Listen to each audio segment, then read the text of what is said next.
Good afternoon, everyone. It's been quite a long time since we've had the opportunity to see our friends here in Williamsburg. It's been since late last year, actually, I think, October, November, since I've been in the city, October of 1769. And now we are, a new year, a new set of circumstances in life. Things never change when you have two children that you're trying to raise somehow, with all the things that children bring along with it. Oh, they're still alive. Well, thankfully, that's good to know. So we are quite happy to have the chance to have conversation with our friends, perhaps a bit of an insight into what the past few months have been. Other than caring for Patsy since her more recent medical struggle, she had some issues late last year with some recurring problems that she's been dealing with, and so she has recovered mostly. She's doing very well. Which is quite good. The other things that have come forward since that time, Jack continues his education, as much as Jack ever will continue his education, which we will come to in a moment. The farm continues to grow successfully. Spent a great deal of time hunting and avoiding the weather and whatever way we possibly can the past few months. But now that the sun is once again back upon us in June, and we are returning to a bit more business as usual, hence why I'm here in the city dealing with issues of the House of Burgesses. And we... Well, there's another reason why we're down here, to seek counsel. It's true. Perhaps our friends might be able to assist us in that endeavor. If you think it would be worthwhile to burden them with that subject? I think it might be. I need the help, to be perfectly candid. Well, Jack in his education has come to the point where he is looking forward to expanding his horizons, perhaps is the best way to put it, to going on a tour of Europe, a grand tour, as he puts it, to take himself to the great courts of England and France and other places, and see what the world has to look like. And it seems like a good idea in certain cases. His teacher, Mr. Reverend Boucher, is quite insistent that this is a good thing for him to do, and has been for quite some time. And I have some concerns. I see good in it. I also see problems in it. But I think time and conversation will hopefully bring us some sort of solution to the question. It's expensive, to be perfectly candid. It's incredibly expensive. £1,600 per annum is what I discovered today. £1,600? I was speaking to Mr. Pendleton and Mr. Randolph, and they were saying that the simple amount, $500 a year, is simply not to be expected. That is what Reverend Boucher has been expecting us to provide for him. They indicate that Reverend Boucher is wrong, that perhaps it is more in the tune of 2 or 3 times that number. £1,600 a year? At minimum, per annum, yes. I don't know if we can afford that, my dear. I don't think we can. Jack's annual allotment is barely £500. So that's more conversation to be had. If we think it's worthwhile, we will have to petition the courts to allow us to... It would be a good thing for the boy. He is of an age where a young gentleman of his station, with his expectations, being a Custis, as he is a Custis, not a Washington, That's very true. They are expected to have the life experiences in order to come back home and lead in the manner that they are accustomed to. And shortly after this grand tour, it is our expectation that Jack will then remove himself to a college. But I wish to give our son every opportunity that we can for his education, because I know, my dear, that you were deprived of some of those opportunities when you were younger. It's very true. My history is a bit checkered in that regard. My father died when I was very young, not unlike Jack, actually. And the requirement was, the hope was, that I would have the opportunity to have some sort of education. That was not to be the case. And I wish to give Jack every opportunity he possibly can have. And you have, my dear. Almost immediately after we were married, you remember you hired Walter McGowan to come and live at Mount Vernon to be his tutor for many years, and only a few years ago we sent him over to Reverend Boucher in Caroline County, but... There's so much more expectation placed upon Jack than ever would have been placed upon me. You know that, his position, who his father was, who his grandfather was, who you are, his land holdings in Virginia. He will have to become a man of great importance one day. And as much as I'm not sure how financially we can support it, the trip to Europe could very well provide him that perspective that he absolutely must have to be a man of influence in this colony. Also might ground him a bit. It might, but who's to say? Anyhow, perhaps if you have any thoughts on the subject, we'd be happy to hear on it. It's been a while since we've had conversation with our friends in Williamsburg, so whether you wish to talk on family subjects, the current situation with the House of Burgesses, the state of the farm, businesses from our past, I'm sure we're happy to engage with you in that regard. Yes. And I'm sure we'll come back to the conversation about Jack eventually. Well, we have to give Boucher an answer soon. You know, he stopped by Mount Vernon before I made my way down here. He did? Yes, I think he was trying to convince me without you being present so that I would come down and speak on his behalf. He was very unhappy to know that my thoughts align with yours. That tends to happen, I've noticed. Well, Yeah, we poor have been fellow. married for quite a while now. Was- But regardless, enough of that domestic matter. I think Mr. Smith is here with us, and you have some questions, I think. Well, there are questions from around the country, and you mentioned moving on to a different topic, but the questions that are rolling in seem to be focused in on this same topic. Is it all right I'm hoping that we could have some assistance with this subject. I'm sure that there are plenty of people with young gentlemen, scholars, who have been in a similar situation. Well, Alice wants to know if you've taught him surveying. Are you going to teach him surveying, or horseback riding, as you are a fine horseman yourself? Well, as far as surveying goes, no. I have not taught him anything in the sense of the practical applications of it. In my case, surveying was an important, necessary step for me to begin to earn some money. I struggled with some financial issues when I was younger. Jack does not have that same difficulty or challenge. And not to say that surveying is a task that is not appropriate for one of his station, but it is not something that is necessary for him. I think having some knowledge of the work so that he can ensure that whatever properties he may purchase in the future are properly measured is important. So I've tried to instill in him some basic values of it. But as far as teaching him to be a surveyor practically in the field, no. Horsemanship, of course. You can't go anywhere without a horse in Virginia without taking forever to do so. Yes, I think, what was it, Reverend Boucher wrote you recently that he is more of a mind of horses, guns, and dogs than that of his school books? Or did you write that to him? It wouldn't Either have way, mattered. it is Either true. way, it's very true. Jack enjoys living life to the fullest, as long as there are no school books involved, if at all possible.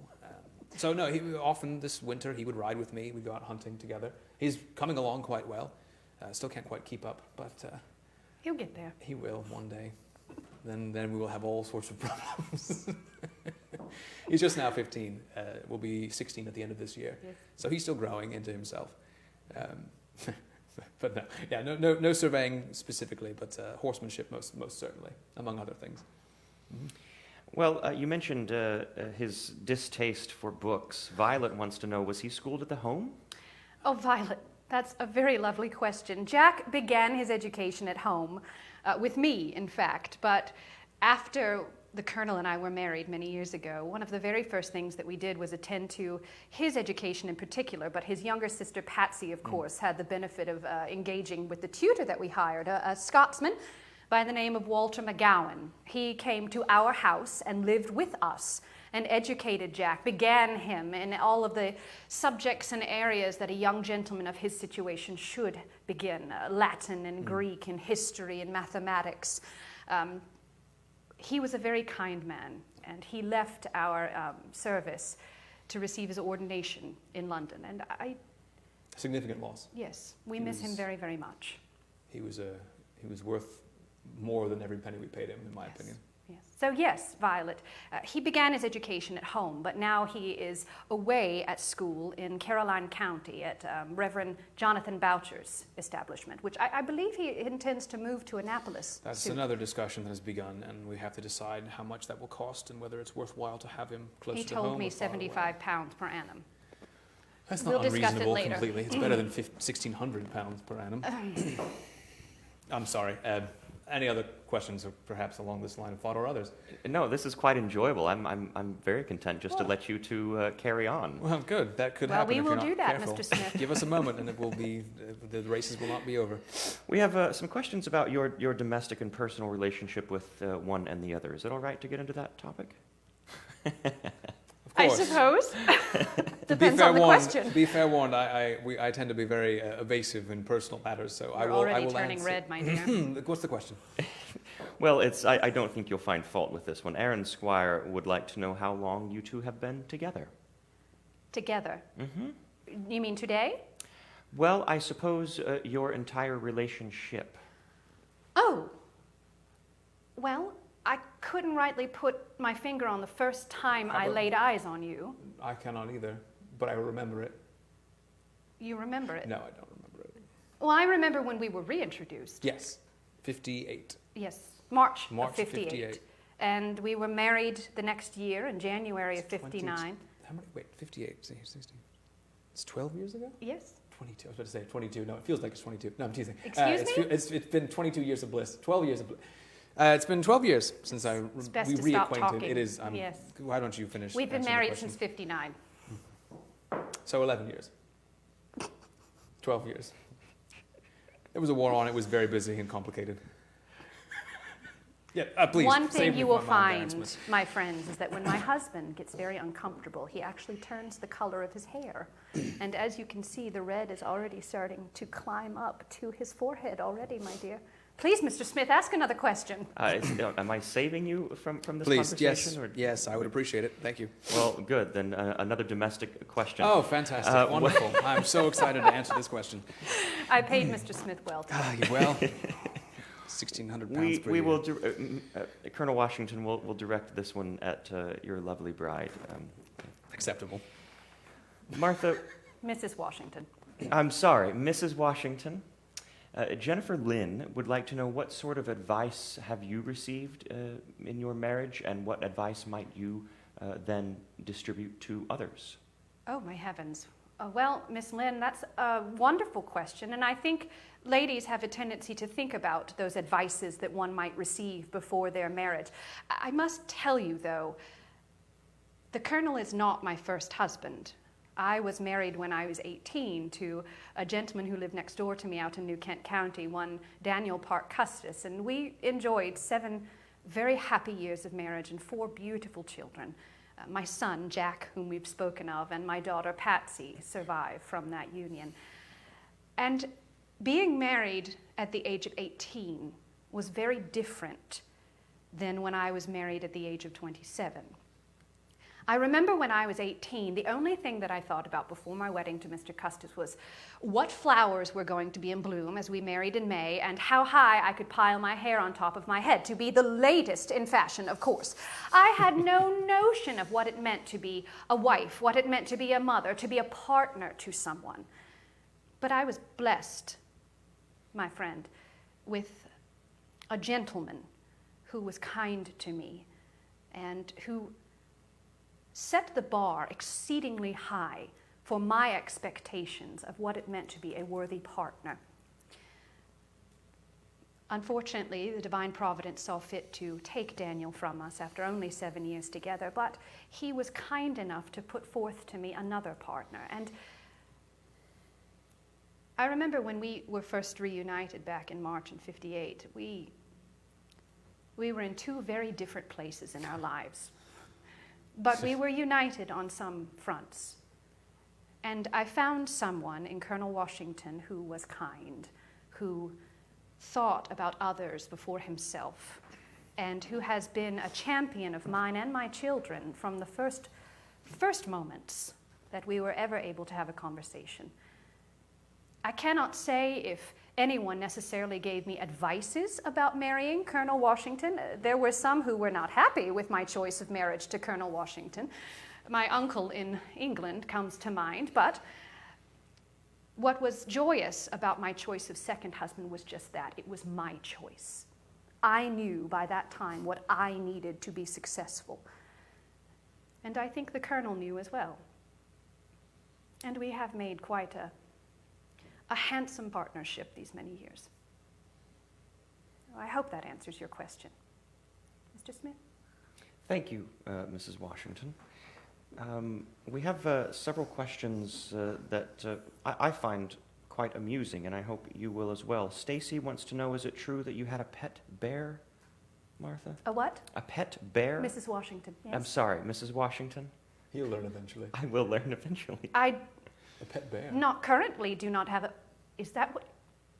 No, I do not have a pet bear currently.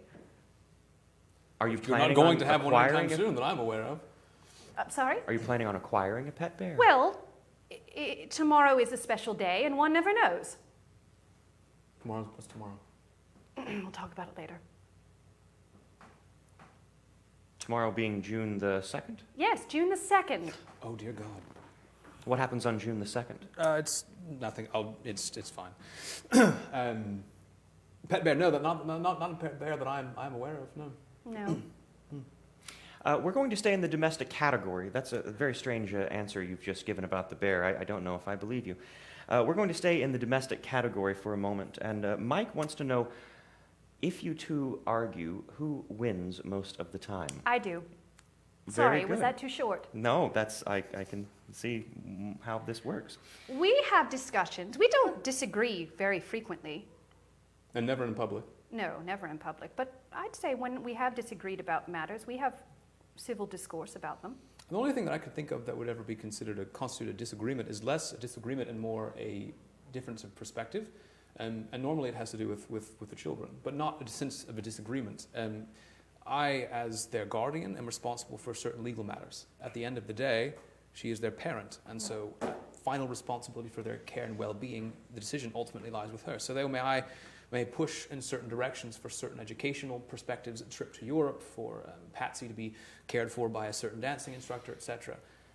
At the final conversation is ended by your final decision as their natural-born parent. But as far as disagreements go, no, we find ourselves in most harmony on most things. And if we are not on something, we discuss it until we come to the point where we have a common resolution. Yes, I agree. Just like that. Yeah. And she's always right anyhow. So. I've trained him well. 12 Mr. years. Smith? Thank you, you two. This is the highlight of my week, I assure you. You must get out more. Well, I'm not allowed to right now. Ah. Colonel Washington, Alan wants to know about something during the French and Indian War. Are you amenable to speak about your time in war? I'm willing to entertain it, of course. He wants to know specifically about Fort Necessity, and if you hold some resentment, anger, a grudge perhaps at trickery and the events that took place at Fort Necessity. Well, do I hold any grudge against the events that occurred at Fort Necessity? Well, the only folks that I could think of who would be worthy of holding a grudge against would be the French. But the French are England's natural-born enemy, so it's less of a grudge and more of just the natural state of being. Fort Necessity was my first pitched conflict. There have been a very notable skirmish before that. Necessity was a combination of awakening for myself as a young man. I was very young. My first true command, I had been put into that position, not by choice, truly. I was lieutenant colonel to begin with, and lieutenant colonel. And then our commanding officer was killed, unfortunately, before the event occurred, and I was then elevated to the position of commander. And so the responsibility for the debacle, obviously, the defeat that happened there, was upon my shoulders. We lost many good men at that conflict in the backwoods of the Ohio Territory. About 1/3 killed, wounded, almost a half. We were forced to surrender a position that we were not able to regain for several years. And unfortunately, it is not the most joyful remembrance of the war that I can think of. Well, truthfully, I can't say that I have a joyful memory of the war, except for perhaps the conclusion of it. Do I hold a grudge against any at that conflict? No, not that I can say that I do. Soldiers do their responsibility. We do our duty. The French were doing theirs. I was doing mine. My officers and men were doing the same. And we simply were unfortunate in that we were not successful in our endeavors. If I could change anything, I would be successful. And so that we would not have to wait for nearly 5 years for that place to be brought safe. And the war ended up not ending until nearly 1763. So there's times I'm sure that I wish that perhaps things had ended differently and brought a conclusion to the war before it even began in some cases. But that is simply not what occurred. I've not thought about Fort Necessity for quite a long time. Anyhow, hopefully that's somewhat satisfactory, Mr. Smith. Absolutely. Thank you for your service, Colonel Washington. It's my pleasure. Staying with a bit of a military theme, Christian wants to know about the uniform. Now, clearly you're not in your uniform just now, but what uniform might you have worn during that time? Well, one of two. We wore a blue-faced red, which is a navy blue, very dark, much darker than even my wife is wearing, and the red facings, which are the cuffs and the lapels, to identify us primarily as provincial soldiers. It's very common to see that. So that whereas the British regular army typically wears some combination of red and other colors. It's not, please understand, military uniforms are not uniform across every single branch of these different parts of the service. It changes according to what goes on. But for us, for the Virginia Regiment, we wore the blue with the red. The cuffs and lapels were varying different kinds. I myself wore a sash to identify my rank at the time. Later on, colonel. Carried different implements of indication. Various, oh good heavens, the word is now escaping me. Gorget, thank you. It's French, that's why I couldn't remember it. Gorget, or gorget, as some say. I said it that way for many years. It's a symbol of rank. It has no purpose. It's a metal disc of some sort that sits about the neck. Carried a sword to identify my rank as well. The other uniform that was common later into the war was simply Indian hunting dress. We utilized just trade shirts of some sort, with leggings, which are a sort of wool casing that goes up around the leg to the mid-thigh to protect you against the underbrush. Some men wore breech clouts. It was very uncommon. That was not required. And their breeches. So it's very simple, very utilitarian. So those two uniforms were the primary ones that were used in the Virginia Regiment. I myself wore both at various times until our commanding British officer said it was unofficerly-like to wear the Indian hunting dress, and we had to stop doing that. Anyhow. But that's the uniform description for the time being. And you are colonel, sir? Yes. Retired colonel, no longer serving actively. You know that, Mr. Yes, Smith. Retired for good? Yes. What do you hope for next? Are you looking forward towards a retreat at home? Yes, very much so. I laid down the sword in 1759. Well, 58, truly. Yes. We were married some weeks later, actually. And since that time, I have held no official military capacity. It's been so now nearly 11 years. And I am quite happy in that regard. I had seen enough of war and conflict. My time was finished. And in fact, I resigned my commission before the war was even over. I accomplished what I had set out to do, which was to make safe the Ohio Territory and to protect the backcountry of Virginia, which we had failed to do at Fort Necessity. And now, 4 years later, we had made that goal accomplished. And so I set aside the sword and took up the plow. And since that time, I have been a farmer, happily, member of the House of Burgesses, due to responsibility, and a joyful member of the family the two of us have been building together since that time. And I cannot think of anything that would drag me from it. Perhaps maybe fox hunting, but other than that, I can't think of anything else. So, a member of the House of Burgesses, you probably know a new member by the name of Jefferson. Peter Jefferson's boy? Peter Jefferson's boy. Yes, I do know of him. His son's in the house now. Joined last year. Which one? Thomas? Thomas. My goodness. He was the one who was at the law school, sat with Mr. Whiff for some time, I believe. Now joined the House. I see. He's made a very, very uninteresting debut, to be honest. It's very... Has he found his voice yet? I'm not sure that he has one. Oh, bless him. He struggles with the speaking in public. It's rude to speak about somebody. I mean, perfectly candid, it may actually serve him quite well to sit and listen. You remember when I first joined in the House, I was young, and for the first few years I didn't say much at all, which served me quite well. I find listening is better than speaking sometimes. I learned that the hard way during the war. Mr. Jefferson might find himself to be quite successful in that regard. But we know his father, and knew his father quite well. Mm-hmm. Peter Jefferson, great surveyor, and a man who was well recognized in Virginia. Yes. Apple fell far from the tree, unfortunately, I think. That's mean. No, just in the sense of a different personality, not. You know, I think we're going to switch topics. Thank you for that delightful divergence. You mentioned a tree, Colonel Washington, and Violet would like to know if you have chopped one down recently. Recently? Of the cherry variety? Well, we have several orchards at Mount Vernon that we have begun moving around at different times. I experiment with fruit trees quite often, grafting them, different species of pear, trying to see if we can change the fruit to change the different species flavor from one to the other. It's quite fascinating. It's interesting. You can take a plant, say the stalk, the root of one plant, and say a particular species of pear that may have a bitter taste to it. And then you can take a different species that has perhaps a sweet variety, but the first pear tree is very short, so it's easier to harvest. The second is much more tall and difficult to harvest. So if you take the stalk, the root of that first tree, the short, bitter one, and then attach a branch, a graft on, and you truly bind them, you cut them just so, bind them together, and hope, if all goes well, a few months later, they will actually become the same tree. You will get the size of the first tree with the fruit of the second. So we experiment with, I've been experimenting with that a great deal. Apples, pears, I've been trying to join quinces to apples. That has not gone well at all. Mr. Mason occasionally has sent me some species to attempt and work with. None of the species he sent have worked as of just now, but we're experimenting some more to see if there will be possibilities. So as far as cutting down trees, that happens quite often. We also do lumber work at the farm regularly. Our cherry orchard is fine, though. No, that's fine. Yes. Did I say cutting down cherry trees? Well, she asked for a cherry. Oh, I'm sorry. And then I went off into talking about farming, which you don't care about at all. I apologize. It happens sometimes. I've been known to sit and watch some of my people cut down trees all day long just to see how long it takes to do a certain amount of work with one species of tree versus another. You are such a farmer. Mr. Smith, perhaps that may not have answered the question at all, but...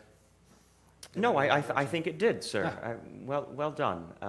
There's a, Americans, like mankind in general, loves myth. And there it seems might be a myth surrounding some certain cherry tree. Mrs. Washington, if it's all right, we're going to pivot towards you. Certainly. Yes? Sounded a little threatening. We're going to gently pivot towards you with very soft and easy questions. Thank you. I will take a quick nap while this goes on then. Thank you, my dear.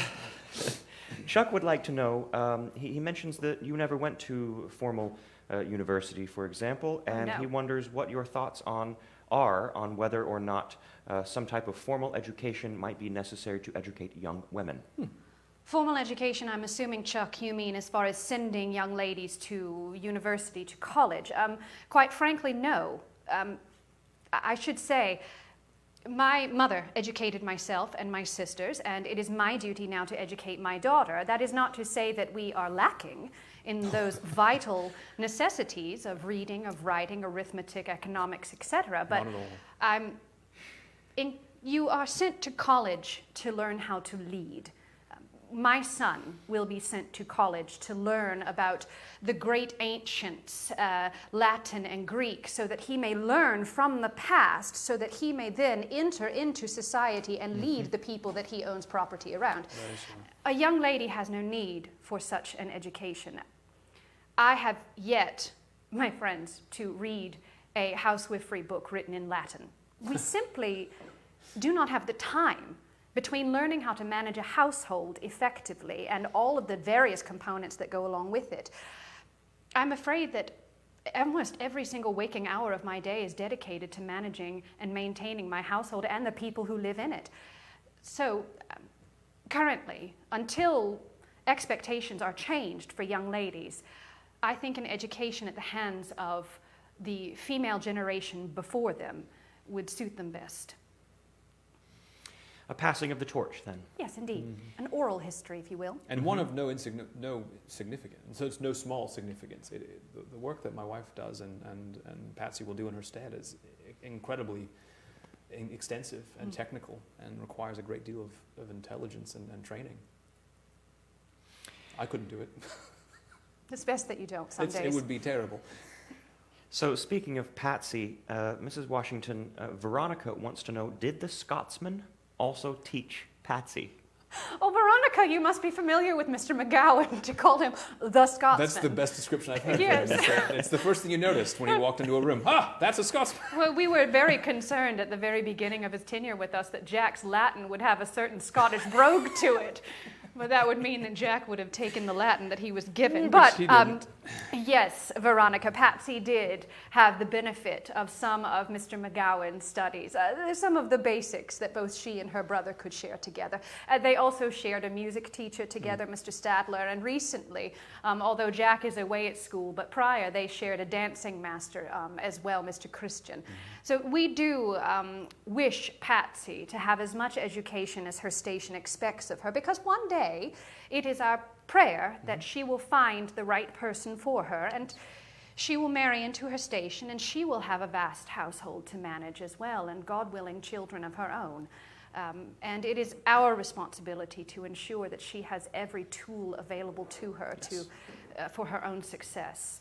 So yes, she did take some advantage of Mr. McGowan, the Scotsman's time with us. Did she enjoy the dancing lessons? Yes, Mr. Mason's? yes. Patsy and her friend Millie Posey were sent just before you left Mr. Christian is the dancing master up in the Northern Neck. Absolutely stern man, but I suppose when you teach students all the time.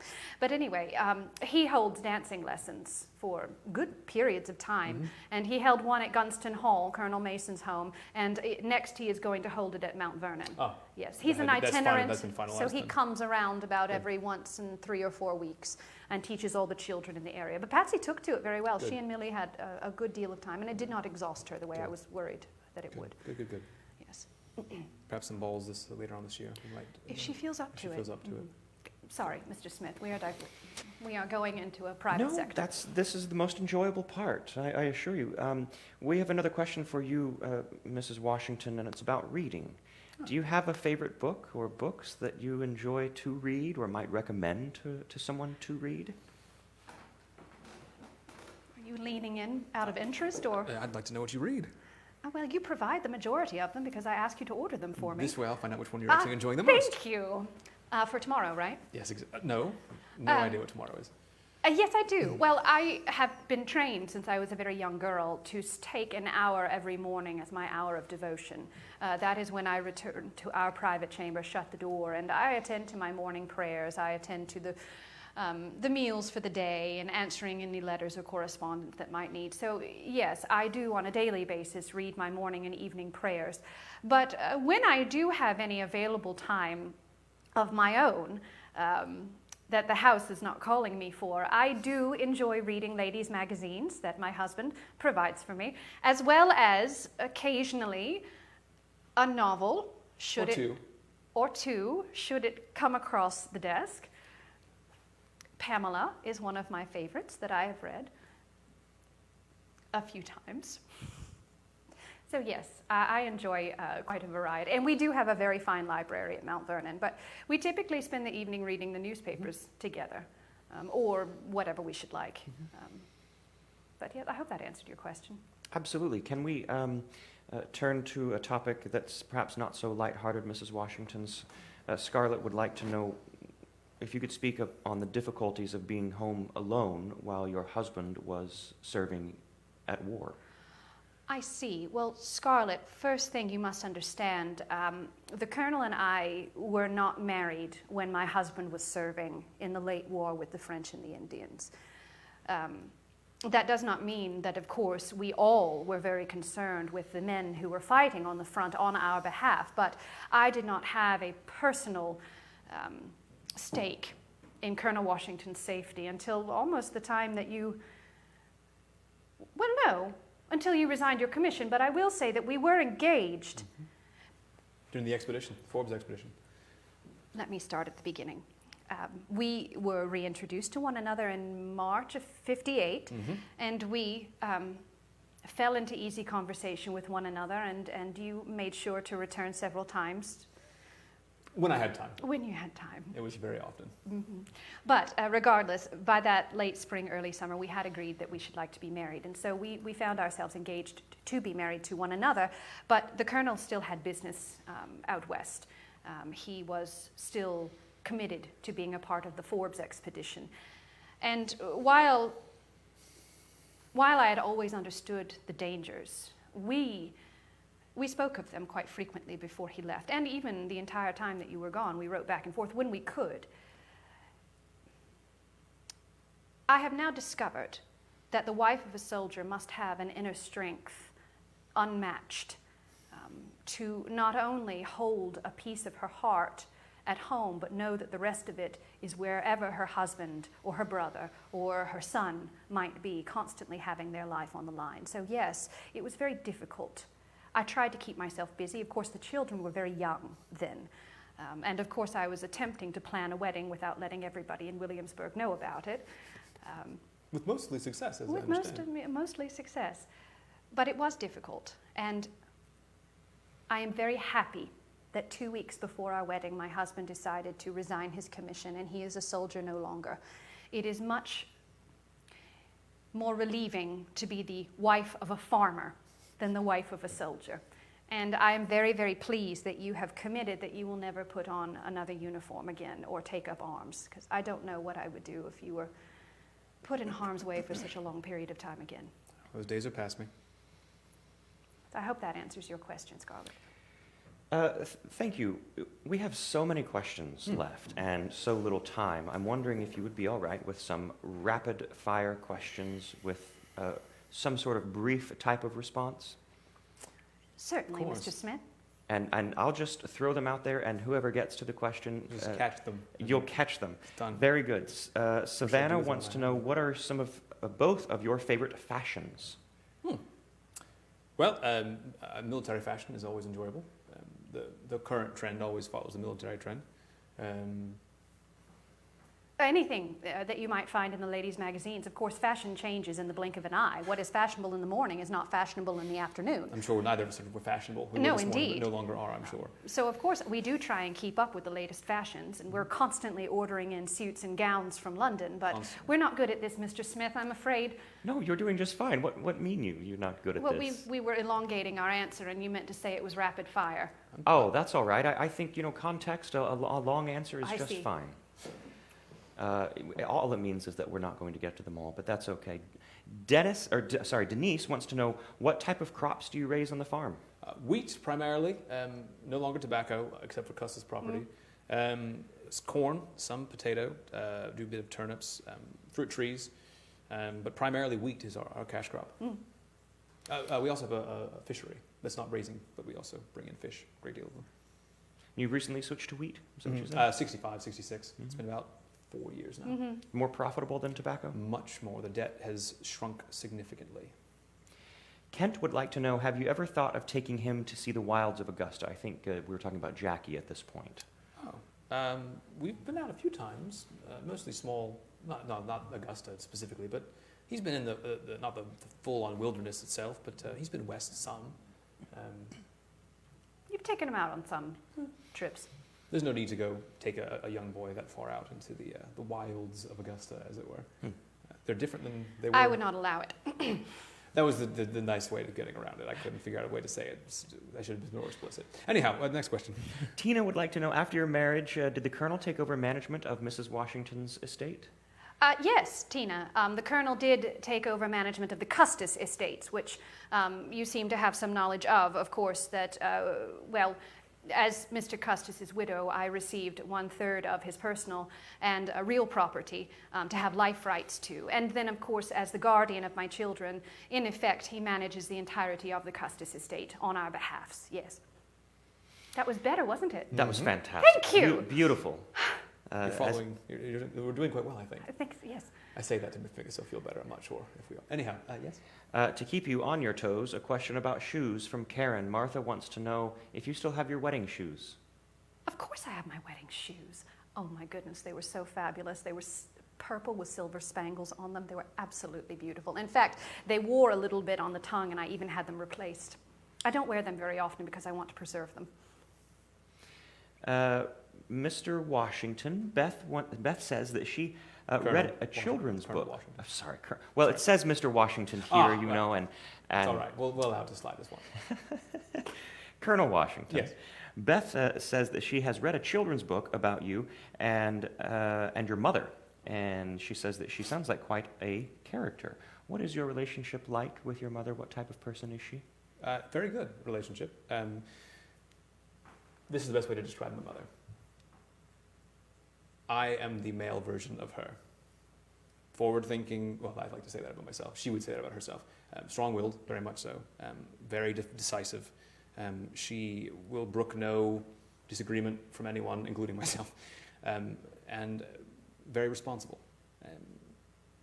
So I do my best to follow in some of those footsteps of hers. And sometimes, as all families do, they clash a bit.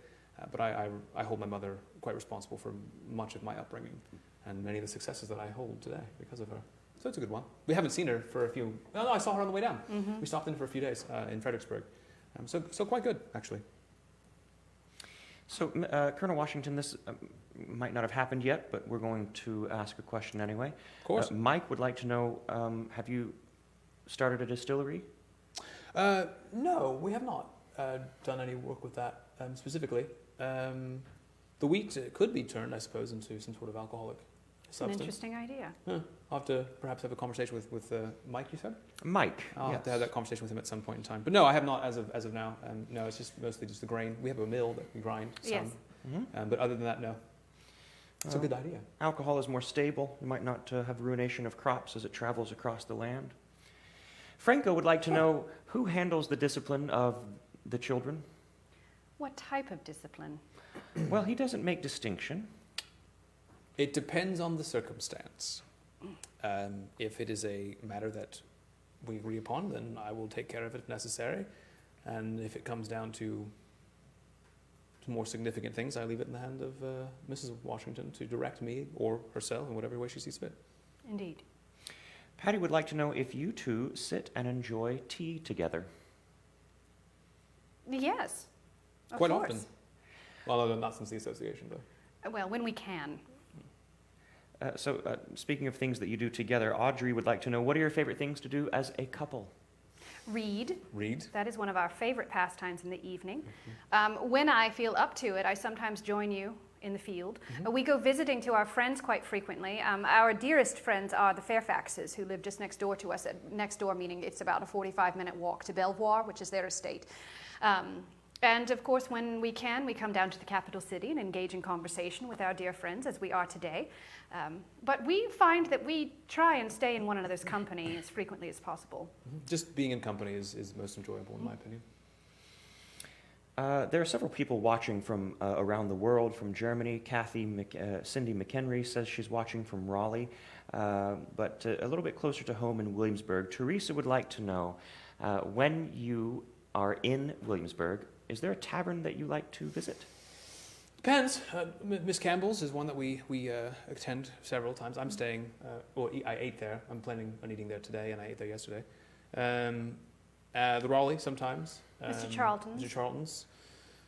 Typically, when the family is in the city, we prefer to stay with my sister's mother-in-law, Mrs. Dawson, if she's available. She has a townhouse just south of the magazine there. But sometimes we have stayed at Mr. Charlton's, Mrs. Campbell's, of course.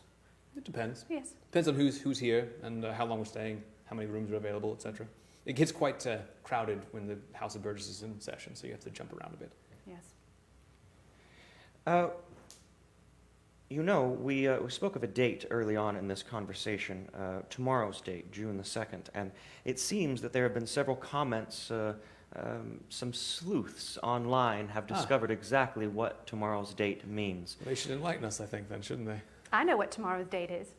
So, from around the world and viewers watching at home, Scott, Peggy, Violet, Tim, Kristen, all of these folks and more want to wish you, Mrs. Martha Washington, a happy early birthday. Oh, well, thank you very much. There's quite a few people who are paying attention. You have wished me a happy birthday before my husband has. I was saving it for the day of, that way it would be unique and special. You know, you have two opportunities, because if you use the old calendar or the new calendar, that way if you miss it on the 2nd, you can I celebrate was it thinking later. we could celebrate from the 2nd to the 13th. That's a marvelous idea. Yeah.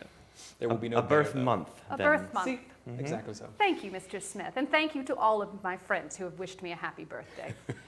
So we have time for just one final curiosity. Of course. And it's a beautifully poetic, I suppose, because we started this conversation, you started this conversation talking about your children and the next generation. And so I believe we should end with that topic. Do you have any, when you think about the future and your children, when you think about the future of this continent and these people, do you have any advice? What is your hope for not just your children, but their children and the ensuing generations?